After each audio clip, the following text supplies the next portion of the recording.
स्वागत है आप सभी का हमारे इस चैनल पर। तो हम लोग पढ़ रहे हैं basic just through NCERT SCERT. Okay, class 7 का चैप्टर नंबर 13 आज हम लोग को पढ़ना है, मराठा राज्य का उदय एवं यूरोपियों का आगमन। तो क्लास 6 में हमने प्राचीन इतिहास पढ़ा, क्लास 7 में हम लोग मध्यकालीन इतिहास पढ़ रहे हैं, जिसमें 2 चैप्टर बचे हुए 13 और 14। इसको कंप्लीट करने के बाद हम लोग पहुँच जाएंगे क्लास 8 में, जिसमें हम लोग को पढ़ना है मॉडर्न हिस्ट्री। पाठ 13 मराठा राज्य का उदय एवं भारत में यूरोपियों का आगमन। तो लाइन बाय लाइन हम लोग पढ़ते आ रहे हैं, वैसे ही पढ़ेंगे। मराठा शक्ति का उदय किसी एक व्यक्ति अथवा विशेष व्यक्ति समूह का कार्य नहीं था, बल्कि इसका आधार महाराष्ट्र के संपूर्ण निवासी थे, जिन्होंने जाति, भाषा, धर्म, साहित्य और निवास स्थान की एकता के आधार पर राष्ट्रीयता की भावना को जन्म दिया। कहने का मतलब ये है कि मराठा राज्य का उदय हुआ तो ऐसा नहीं कि एक व्यक्ति के कारण उदय हुआ। हालांकि हम नाम जरूर लेते हैं शिवाजी का। शिवाजी का नाम इसलिए लेते हैं क्योंकि नींव उन्होंने रखी, सोच उन्हीं की थी। ओके भाई, सोचना, आगवाहन करना, किसी चीज़ का नेतृत्व करना, ये बहुत बड़ी बात होती। तो शिवाजी ने ही नेतृत्व किया था, उन्होंने ही मराठा साम्राज्य स्थापित करने के लिए सर्वप्रथम विचार बनाया, इसलिए हम उनका नाम लेते हैं। हालांकि उन्हीं की वजह से सिर्फ नहीं हुआ भाई। ये लोग कहाँ रहते थे? मराठे वाले जो लोग थे ये महाराष्ट्र के कोंकण वाले क्षेत्र में रहते थे। महाराष्ट्र का जो इलाका था वहाँ पर ये लोग रहते थे। तो वहाँ की जो जाति थी एक ही थी। जितने भी लोग महाराष्ट्र के कोंकण वाले क्षेत्र में रहते थे वहाँ पर एक ही जाति के लोग रहते थे। उनकी भाषा भी एक थी, कोंकणी भाषा थी। हालांकि एक भाषा और थी, मराठी। ओके, धर्म भी एक था, हिंदू धर्म। साहित्य भी उनका एक ही था, निवास स्थान एक ही था। मतलब एकजुट होकर के वो सब रहते थे, इसलिए उनमें एकता की भावना पैदा हुई और यही राष्ट्रीयता की भावना को जन्म देती है। फिर शिवाजी इस राष्ट्रीयता की भावना को उठाते हैं, ओके, आगवाहन करते हैं एक प्रकार से, और शिवाजी के नेतृत्व में मराठा राज्य की स्थापना हो जाती है।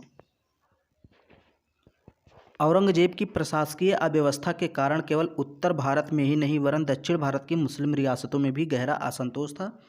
सोई हुई मराठा जाति को रामदास, तुकाराम, श्री एकनाथ जैसे संतों ने एक भाषा, एक ही प्रकार के रीति रिवाज और एक ही जीवन पद्धति की भावना उत्पन्न करके एक सूत्र में बांध दिया। मराठों में राष्ट्रीयता का संचार करने के लिए शिवाजी के रूप में मराठों को एक वीर योद्धा और नेता मिल गया। शिवाजी ने मराठों को संगठित करके दक्षिण में स्वतंत्र राज्य की स्थापना कर दी।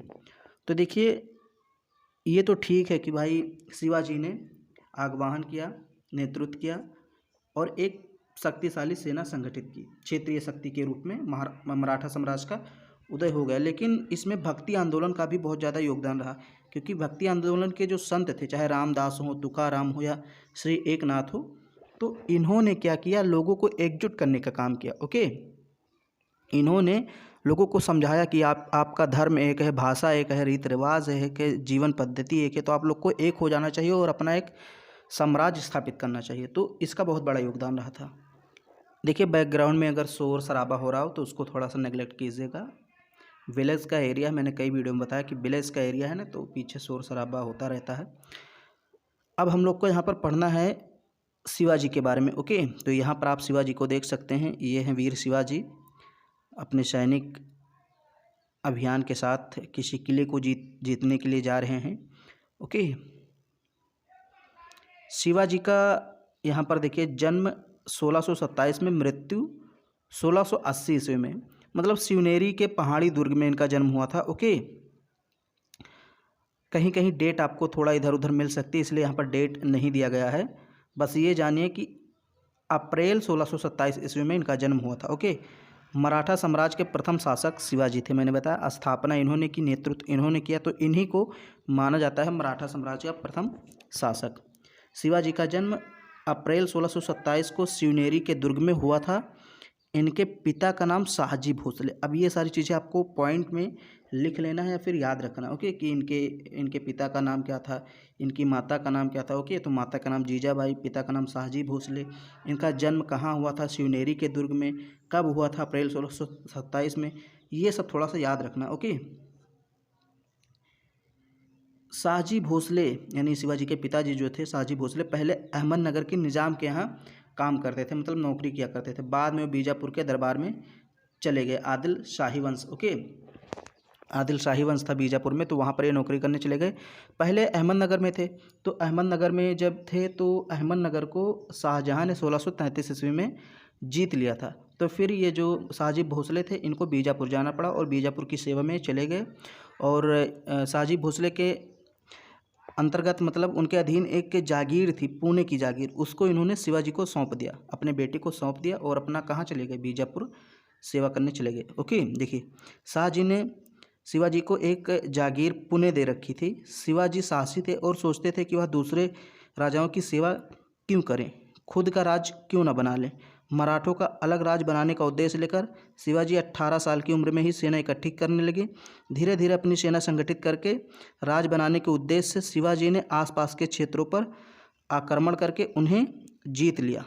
अब देखिए, जब इनके पिताजी यानी शिवाजी के पिताजी शाहजी भोसले दूसरे के राज्य में नौकरी करने जाते थे तो इनको अच्छा नहीं लगता था। अपने पिताजी से कहते थे कि पिताजी हमारे पास एक सेना है, एक एकता है, धार्मिक एकता है, सब कुछ है हमारे पास, क्षेत्र भी है, तो हम अपना साम्राज्य क्यों नहीं स्थापित कर लेते, हम दूसरे की मतलब नौकरी क्यों करते हैं दूसरे के राज्य में। इनको बुरा लगता था शिवाजी को। हालांकि शाहजी भोसले की कुछ मजबूरियां थी जिस कारण वो अपना साम्राज्य स्थापित नहीं कर पाते थे। उन्होंने उनको बताया नहीं, छुपाए रखा। लेकिन शिवाजी ने कहा पिताजी ने अगर आपने नहीं बनाया है अपना साम्राज्य तो हम आगे ज़रूर बनाएंगे। और इसी उद्देश्य की पूर्ति के लिए उन्होंने शिवाजी ने सेना इकट्ठी करनी शुरू कर दी, छोटे छोटे किलों को क्षेत्रों को जीतना शुरू कर दिया। ओके, तो पूना के आसपास के कई किले, कई पहाड़ी किलों को जीता और नई दुर्गों का निर्माण करवाया, जैसे रायगढ़ का दुर्ग, मतलब किले मतलब जहाँ पर उनकी सेना रहती थी। तो कई छोटे छोटे किलों को इन्होंने जीता भी, मतलब आसपास। अब भाई जीतना है, अपना साम्राज्य बड़ा करना है, तो पहले ही किसी बड़े साम्राज्य पर आक्रमण नहीं करेंगे, पहले छोटे छोटे साम्राज्य को जीतेंगे। शिवाजी को स्वतंत्र राज्य की स्थापना करने में दक्षिण के बीजापुर, अहमदनगर के सुल्तानों तथा दिल्ली के मुगल बादशाहों से संघर्ष करना पड़ा। शिवाजी को मारने के लिए बीजापुर के सुल्तान ने अपने एक प्रमुख सेनापति अफजल खां को एक विशाल सेना के साथ भेजा। अफजल खां ने शिवाजी को मारने के लिए चालाकी से उन्हें अपने तंबू में बुलाया। आइए अब कहानी पढ़ते हैं। ओके, तो बीजापुर के जो सुल्तान थे, आदिल शाही वंश का सुल्तान था, आदिल शाह करके कुछ उसका नाम था, मुझे नाम नहीं याद आ रहा। तो उसने चूँकि शिवाजी अपना विस्तार कर रहे थे तो शिवाजी को मारने के लिए, धोखा देने के लिए अपने एक सेनापति को भेजता है जिसका नाम अफजल खां रहता है। और अफजल खां शिवाजी से मिलने जाता है। ओके, तो वही कहानी यहाँ पर दी है कि मतलब कैसे वो जाता है, पहले गले मिलता है, फिर चाकू मतलब घुसाने की कोशिश करता है, लेकिन शिवाजी पहले से तैयार रहते थे। उन्हें पता था कि ये ज़रूर कोई ना कोई धोखेबाजी करेगा, इसलिए वो पहले से तैयार होके अपना सब बढ़िया फिट होके कवच, सुरक्षा कवच, कंटोप और जो है कि हाथ में एक पहनते हैं वागनक, जिससे मतलब ऊपर नुकीला रहता है, अंदर से आपको दिखेगा कुछ नहीं पहने हैं। ओके, तो वागनक पहन कर आए थे, सबको सुरक्षा करके आए थे। उन्हें पता था कि अफजल खां धोखा देने का पूरा प्रयास करेगा। तो वही कहानी यहाँ पर है कि कैसे शिवाजी अफजल खां को मार देते हैं। चलिए हम लोग पढ़ लेते हैं कहानी को। देखिए, अफजल खां अपने पहरेदारों के साथ पालकी में बैठकर शिवाजी से मिलने चल दिया। ये देखिए, ये शिवाजी से मिलने जा रहा है अफजल खां। यहाँ पर देखिए, यहाँ पर शिवाजी हैं। ओके, अब ये यहाँ देखिए शिवाजी भी अपने पहरेदारों के साथ मिलने चल दिए। ओके, अब ये सोच रहा है अफजल, तुम्हारा अंतिम समय आ चुका है, आओ बेटे मुझसे गले मिलो। अब ये गले मिलने के लिए बुलाता कि आओ हम दोनों दोस्त हैं, गले मिलें। ओके, लेकिन वास्तव में गले मिलने के चक्कर में शिवाजी को मारना चाहता था, लेकिन शिवाजी पहले से तैयार थे, मैंने बताया। अफजल ने शिवाजी को गले लगाया और अपना खंजर शिवाजी को मारने के लिए उठा लिया। अरे, यह तो मुझे मारना चाहता है, शिवाजी जान गए। ओके, तो अब आगे हम लोग पढ़ते हैं कहानी। शिवाजी ने खंजर झपट लिया, हाथ में पहने वागनक से अफजल खां के पेट में खंजर घोंप दिया। जैसे वागनक होता है, वागनक आपने सुना होगा, हाथ में पहना जाता है पंजों में। ओके, ऐसे होता है। तो इसमें अंदर की तरफ ऐसे नुकीला भाग होता है, ऐसे इसको पंजे में पहन लेंगे और बाहर से दिखेगा कि ये इन्होंने कोई अंगूठी पहन रखी है। ओके, चारों उंगलियों में अंगूठी पहन रखी है, पांचों में, लेकिन अंदर से नुकीला भाग रहेगा। अब ऐसे इन्होंने क्या किया, उसका एकदम जबड़ा निकाल लिया, इसके सीने में खंजर उसका छीन के घोंप दिया और फिर अपने जो वागनक पहने थे उस हाथ से, ये देखिए यहाँ पर आपको ये देखिए अंदर की तरफ यह नुकीला लगा हुआ है ना, थोड़ा सा ऐसे ऐसे नुकीला है, तो यही वागनक है। इससे उनको चीर फाड़ के एकदम रख दिया अफजल खां को।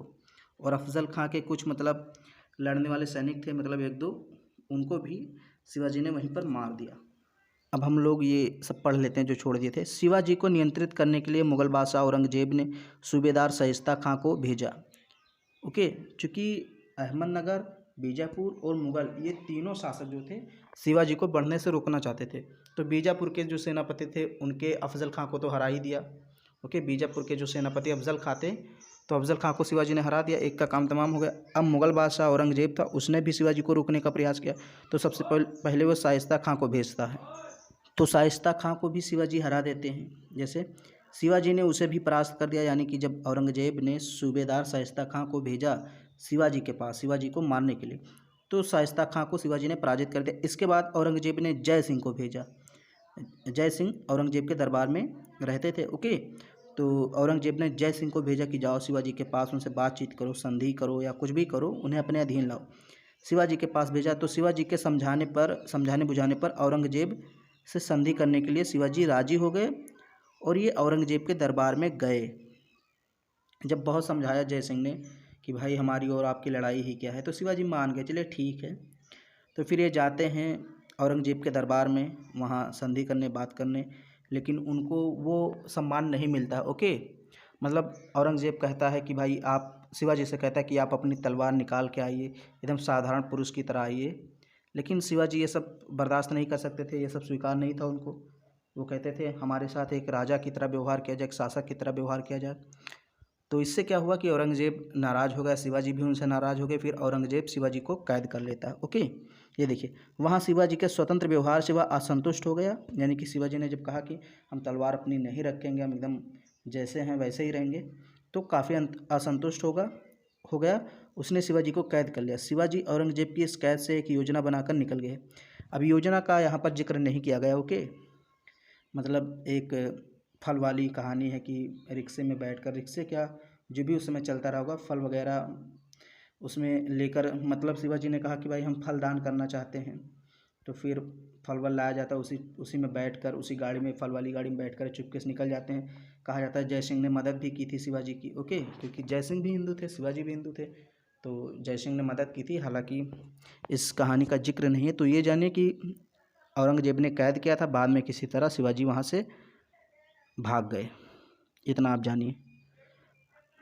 बाकी हम दूसरे चैनल पर आपको एक डिटेल में पढ़ाएंगे। ओके, शब्दकोश नाम से दूसरा चैनल है, लिंक आपको डिस्क्रिप्शन बॉक्स में मिल ही जाएगी। तो शिवाजी औरंगजेब के इस कैद से एक योजना बनाकर निकल गए। इसके बाद उन्होंने 1670 ईस्वी में सूरत पर आक्रमण करके बहुत सी संपत्ति इकट्ठा कर ली। शिवाजी का रायगढ़ में एक पंडित गंगा भट्ट राव के द्वारा विधिवत राज्याभिषेक हुआ और उन्होंने छत्रपति शिवाजी की उपाधि धारण की। शिवाजी का राज उत्तर में रामनगर यानी सूरत में स्थित था रामनगर, तो रामनगर से लेकर दक्षिण में कारवार तक समुद्र के किनारे किनारे तक फैला हुआ था। 1680 ईस्वी में शिवाजी की मृत्यु हो गई। ओके, तो मतलब ये जब भाग कर गए कैद से, तो 1670 ईस्वी में इन्होंने क्या किया, सूरत पर आक्रमण करके, सूरत उसमें मुगलों के अधीन था, तो सूरत पर इन्होंने आक्रमण किया, वहाँ से बहुत सारा धन इकट्ठा किया, फिर अपना राज्याभिषेक करवाया पंडित गंगा भट्ट राव के द्वारा, और एक प्रकार से हम कह सकते हैं उसी टाइम इन्होंने एक साम्राज्य की स्थापना कर दी। ओके, मतलब अपना राज्याभिषेक करवाया, अपने आप को शासक घोषित किया, छत्रपति, यानी अपने आप को छत्रपति की उपाधि भी दी। और हालांकि 1680 ईस्वी में इनकी मृत्यु हो जाती 4 वर्षों बाद, लेकिन एक राज्य इन्होंने स्थापित कर दिया था। यहाँ पर आप मराठा साम्राज्य देख लीजिए। देखिए, मेन मराठा साम्राज्य की उत्पत्ति जो हुई थी यहाँ पर हुई थी, ये कोंकण वाला क्षेत्र है। ओके, महाराष्ट्र का। ये देखिए पेशवा वगैरह थे, लेकिन बाद में कई क्षेत्रों में इसका विस्तार हुआ। ये देखिए भोंसले, गायकवाड़, सिंधिया, ओके, होलकर, ये सभी मराठों के अंतर्गत आ जाते हैं बाद में। शुरुआत में इनका जो था यही स्थान था, यहीं से इसकी उत्पत्ति हुई थी। तो ये कहानी मैंने आपको पढ़ाई दी। अब हम आगे हम लोग को पढ़ना है। ये देखिए शिवाजी का शासन प्रबंध, मतलब कैसे इनका शासन प्रबंध था। तो इसमें अष्टप्रधान जो है ये महत्वपूर्ण है, हम लोग को सही से पढ़ना है। शिवाजी एक कुशल सैनिक थे, योग्य सेनापति थे, लोकप्रिय शासक थे। शिवाजी ने अपनी योग्यता के आधार पर मराठों को संगठित किया तथा दक्षिण की राजनीतिक सूझबूझ के चलते पृथक मराठा राज्य की स्थापना की। शिवाजी ने अपने राज्य की व्यवस्था के लिए 8 मंत्री नियुक्त किए। इन्हें अष्टप्रधान कहा जाता था। प्रत्येक मंत्री सीधे राजा के प्रति उत्तरदायी था, यानी छत्रपति शिवाजी के प्रति उत्तरदायी था। पेशवा का पद सबसे महत्वपूर्ण था। वित्त विभाग व सामान्य प्रशासन व्यवस्था पेशवा ही देखता था। साम्राज्य की सुरक्षा और विस्तार के लिए शिवाजी ने एक नियमित और स्थायी अनुशासित सेना की व्यवस्था की। उन्हें नगद वेतन दिया जाता था। उन्होंने एक बड़ी जहाजी बेड़ा भी बनाया था। मराठा राज्य की आय का प्रमुख स्रोत भूमि पर लगने वाला कर था। इसके पश्चात शिवाजी ने अपने राज्य के पड़ोस के मुगल क्षेत्रों से चौथ यानी आय का चौथा हिस्सा और सरदेशमुखी आय का 10वां हिस्सा नामक कर भी वसूल करना प्रारंभ किया। अब दो चीज़ें आपको समझना, एक तो ये जो आपका पॉइंट है यहाँ पर, एक पॉइंट ये है आपका जो टैक्स वाला है, चौथ और सरदेशमुखी, ये समझना है। दूसरा समझना अष्टप्रधान। तो सबसे पहले हम लोग समझ लेते हैं अष्टप्रधान। देखिए, शिवाजी की सहायता करने के लिए 8 मंत्री होते थे, ओके, जिनका अलग अलग काम था। जैसे पेशवा, अब ये प्रधानमंत्री था। शिवाजी के बाद इसी का सबसे महत्वपूर्ण स्थान था, ओके।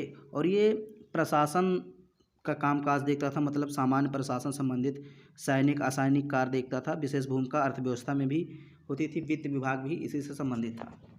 फिर यहाँ पर जो दूसरा अधिकारी था या दूसरा मंत्री था अमात्य।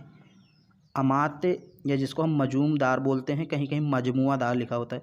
तो राज्य की आय व्यय का लेखा जोखा, ओके, राज्य की आय व्यय का लेखा जोखा कौन रखता था? अमात्य। मतलब कितना राज्य में आमदनी हुई, कितना राज्य ने खर्च किया, इसका लेखा जोखा अमात्य रखता था। फिर तीसरा था वाकिया नवीस।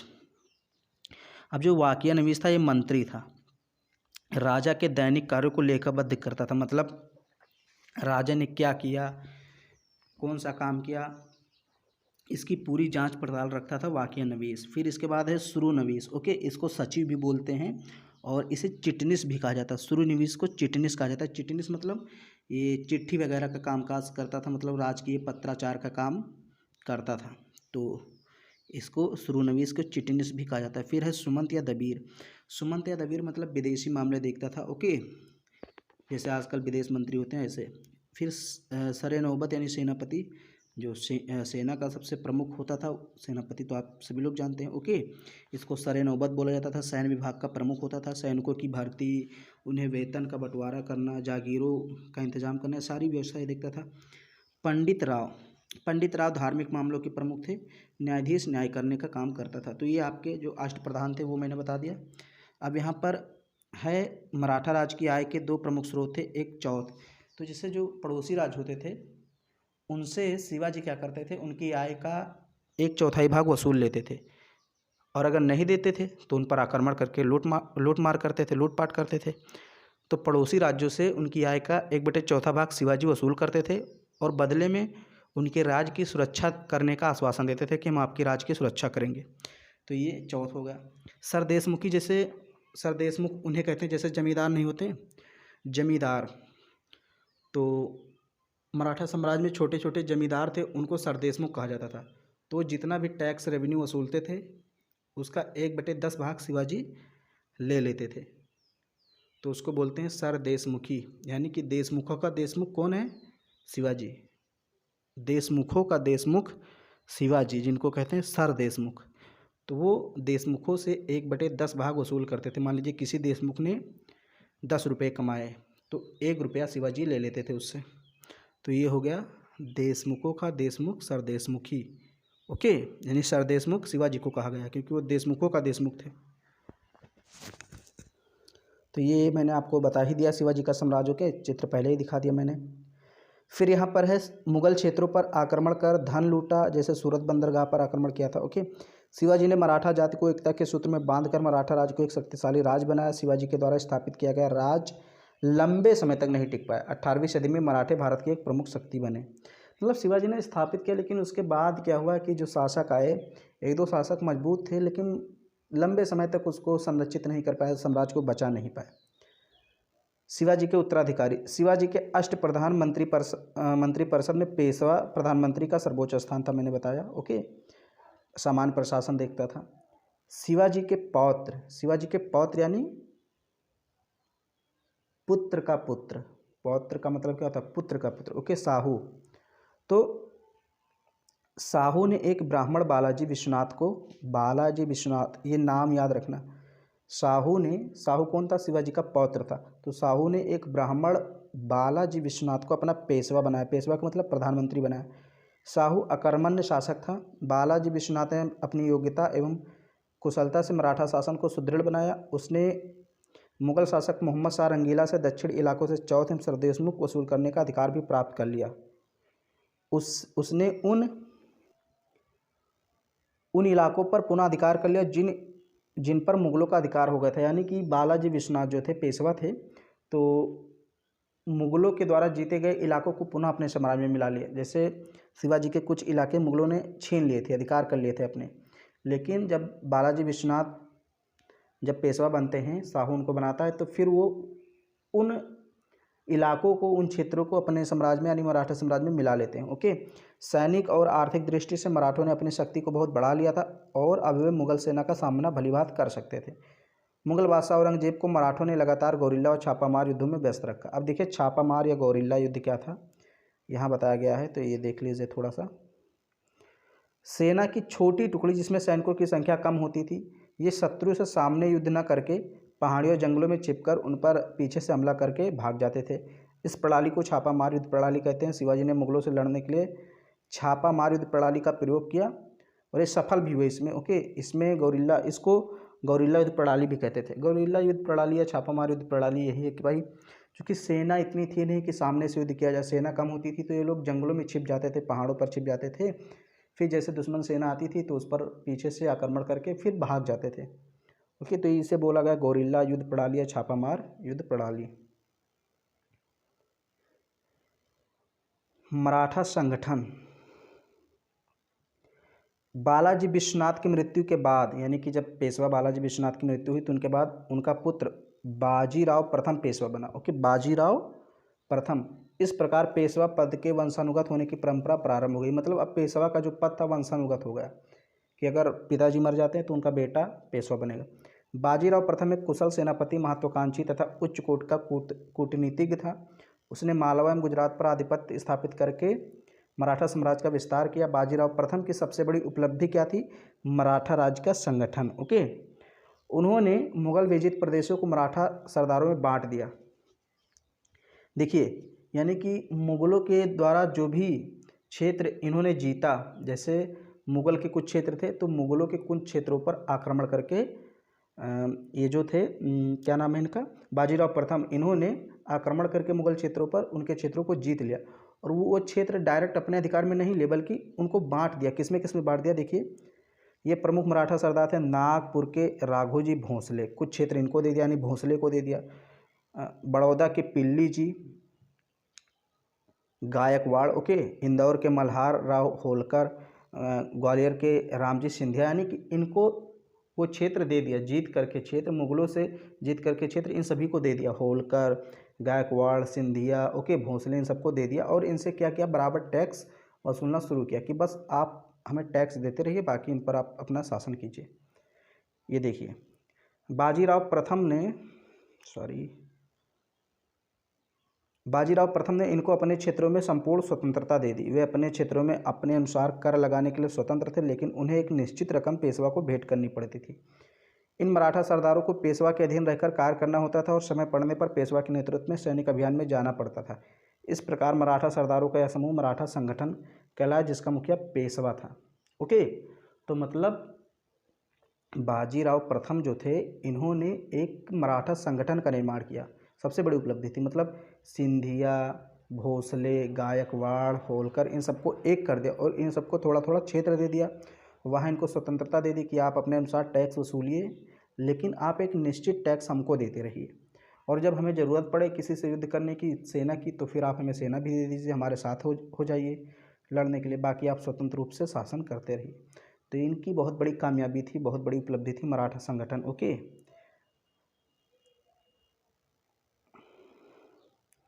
फिर यहाँ पर है बाजीराव प्रथम की मृत्यु के बाद उसका पुत्र बालाजी बाजीराव द्वितीय बना। ओके। तो पहला कौन था?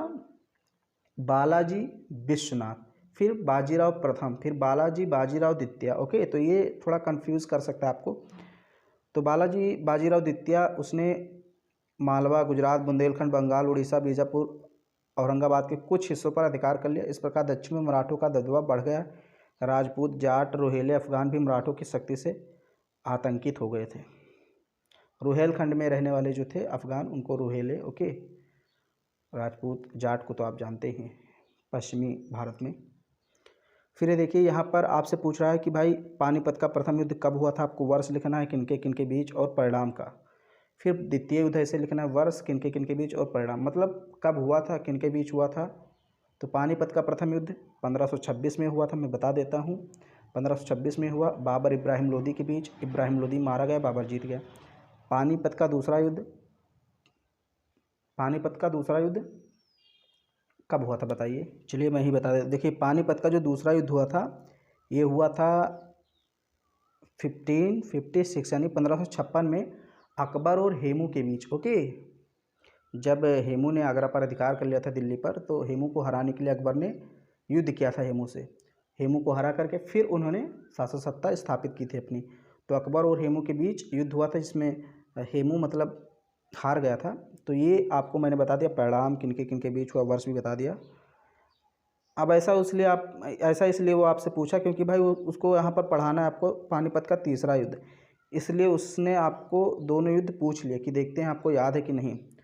तो मराठों ने पंजाब पर भी आक्रमण कर उसे जीत लिया, जिस पर अफगानिस्तान के शासक अहमद शाह अब्दाली का अधिकार था, ओके। अब्दाली ने रोहेली अफगानों की सहायता से पंजाब पर पुनः अधिकार करके दिल्ली की ओर प्रस्थान किया, जहाँ 1761 में पानीपत के मैदान में मराठा और अब्दाली सेनाओं के बीच युद्ध हुआ। और इस युद्ध को क्या कहते हैं, पानीपत का तीसरा युद्ध, यानी मराठों और अहमद शाह अब्दाली की सेनाओं के बीच। क्योंकि जो पंजाब वाला इलाका था वहाँ पर अहमद शाह अब्दाली का अधिकार था, मराठों की शक्ति बढ़ गई थी, तो इन्होंने क्या किया, उस पंजाब को भी जीत लिया मराठों ने। अब जो अहमद शाह अब्दाली था वो नाराज़ हो गया, तो उसने मराठों के खिलाफ युद्ध की घोषणा कर दी।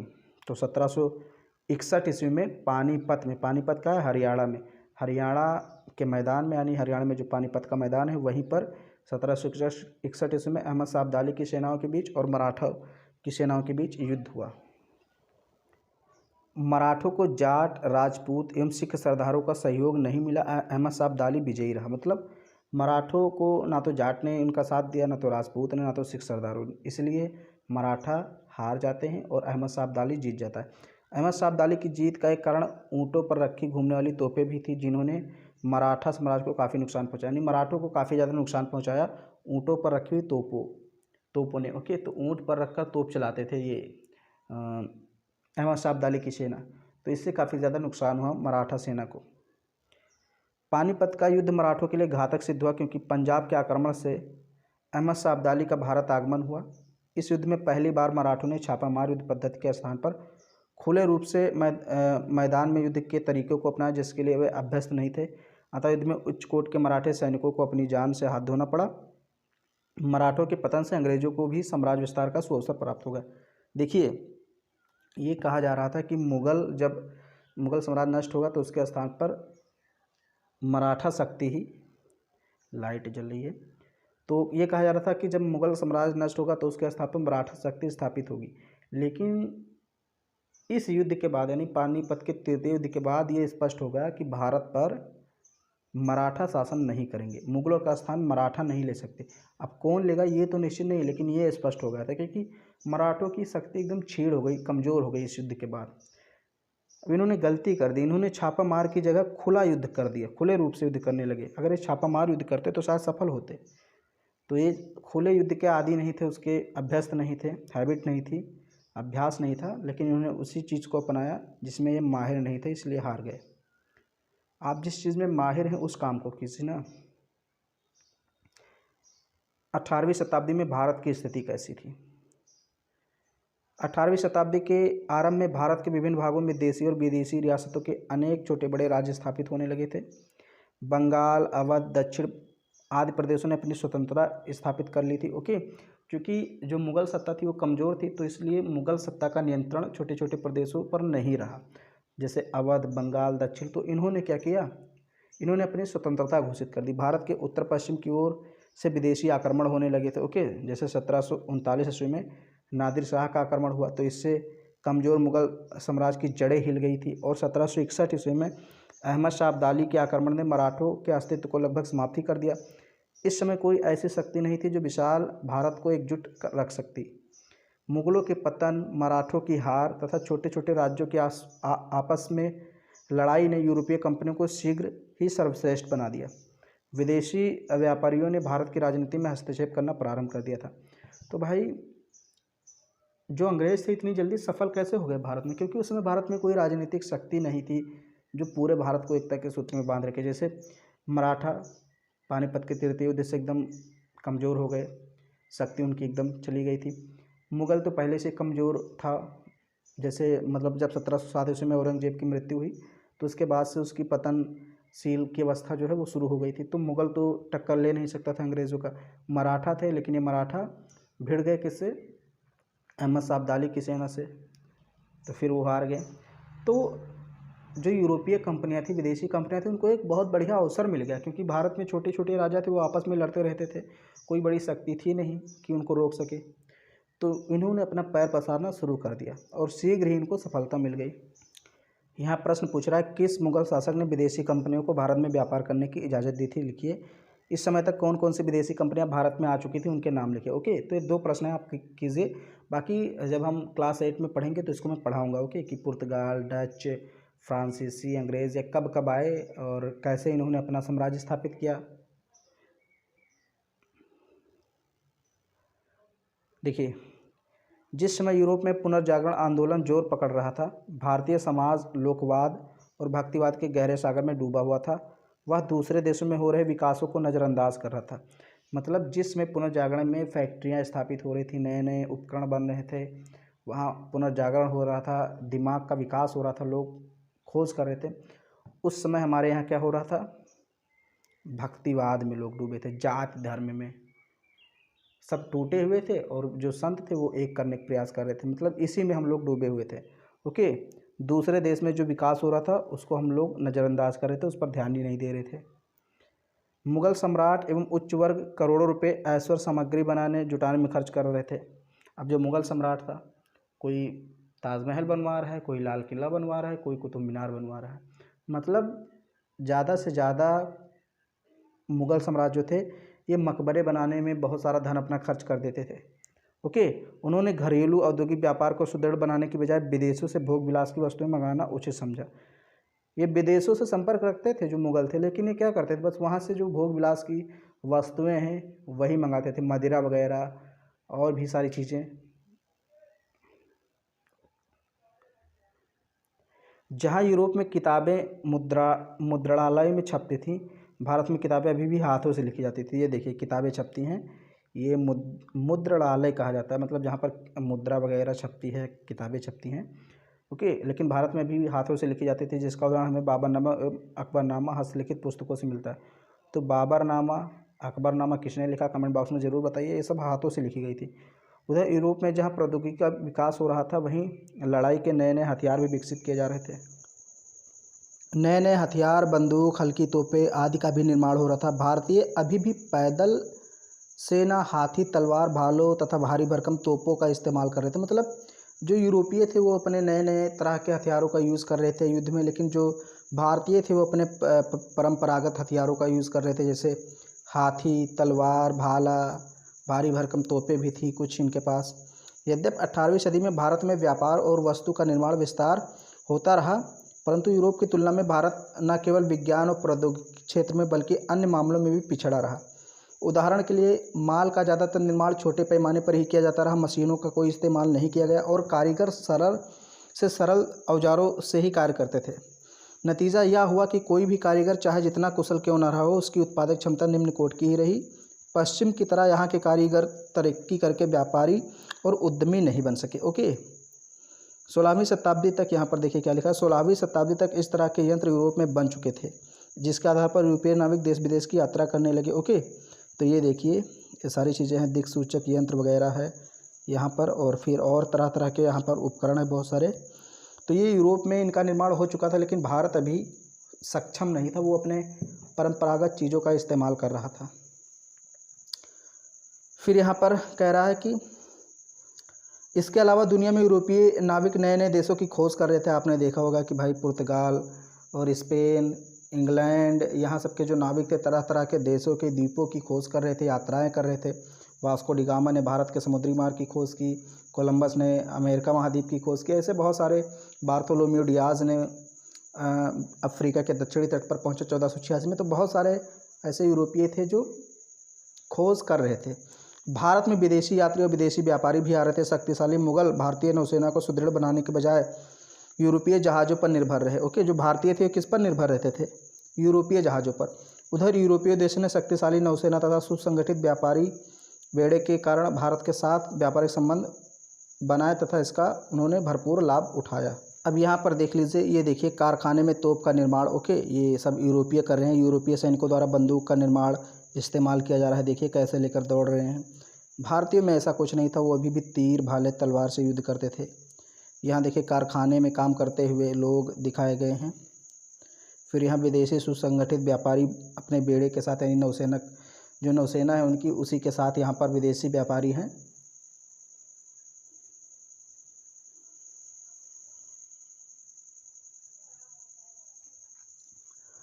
मुगलों ने विदेशी व्यापार के महत्व को समझ लिया था। इस कारण उन्होंने यूरोपीय व्यापारिक कंपनियों को संरक्षण एवं प्रोत्साहन प्रदान किया। राष्ट्र के आर्थिक विकास में नौसेना के महत्व को नहीं समझ सके। इस कारण भारतीय व्यापारी एवं निर्माता शक्तिशाली नौसेना एवं सुसंगठित व्यापारी बेड़े के अभाव में विदेशों से होने वाले व्यापार के मुनाफे का लाभ नहीं उठा पाए। इस प्रकार विज्ञान तथा तकनीकी के क्षेत्र में भारत अन्य देशों से पिछड़ गया। मुगल शासक वर्ग ने उन्हीं बातों में दिलचस्पी रखी जो उनके तात्कालिक महत्व एवं विलास की थी। भविष्य को निर्धारित करने वाली बातों के प्रति उनकी कोई रुचि नहीं थी। इसके दूरगामी परिणाम हुए और भारत आने वाले 200 वर्षों तक विदेशी ताकतों की जंजीरों में जकड़ा रहा। जैसे लगभग 200 वर्षों तक अंग्रेज़ों ने शासन किया, तो मुग़लों ने कभी इस पर ध्यान ही नहीं दिया कि ये सब शासन करने आए हैं। मुग़लों ने तो विदेशों से वही वस्तुएं मंगाई, खाने पीने की, भोग विलास की वस्तुएं मंगाते रहे। कभी उन्होंने हथियार खरीदने की कोशिश नहीं की। ओके, उन्होंने भविष्य की चिंता नहीं की, भविष्य के बारे में कभी नहीं सोचा। वर्तमान में क्या हो रहा है बस वही देखते थे। और बाद में अंग्रेज़ों ने गुलाम बना लिया और 200 वर्षों तक शासन किया। ये देखिए सूत कातने का कारखाना दिखाया गया है। ओके, तो ये आपका जो चैप्टर कंप्लीट होता है, यहाँ पर थोड़ा सा दिया हुआ है और शब्दावली, इसको पढ़ लेते हैं। चौथ क्या था? मुगल राज को दिए जाने वाले कुल लगान का 1/4 भाग, जिसको मराठे अतिरिक्त कर के रूप में मराठा राज के बाहर के क्षेत्रों से वसूलते थे, मैंने आपको बताया था। सरदेशमुखी संपूर्ण आय का 10वां भाग, जिसको मराठे सारे क्षेत्र से वसूल करते थे, ये भी मैंने आपको बता दिया था, डिटेल में बताया है। ओके, अष्टप्रधान 8 मंत्रियों की एक समिति या सभा होती थी। मराठा शासक को सहायता करने के लिए या सलाह देने के लिए ये सारे मंत्री होते थे। तो मैंने एक एक मंत्री के बारे में बताया, उनका क्या काम होता था, ये भी बताया। वीडियो को शुरू से देखिए। इसके बाद ये जो चैप्टर है आपका कंप्लीट होता है। अगर वीडियो आपको पसंद आई तो उसको लाइक कीजिए, शेयर कीजिए। चैनल पर पहली बार आए हैं तो चैनल को सब्सक्राइब कीजिए। अब आपका बस आपका एक चैप्टर बचा हुआ है, उसमें हम लोग मुगल कालीन समाज और संस्कृति के बारे में पढ़ेंगे, फिर आपका एक चैप्टर कंप्लीट हो जाएगा।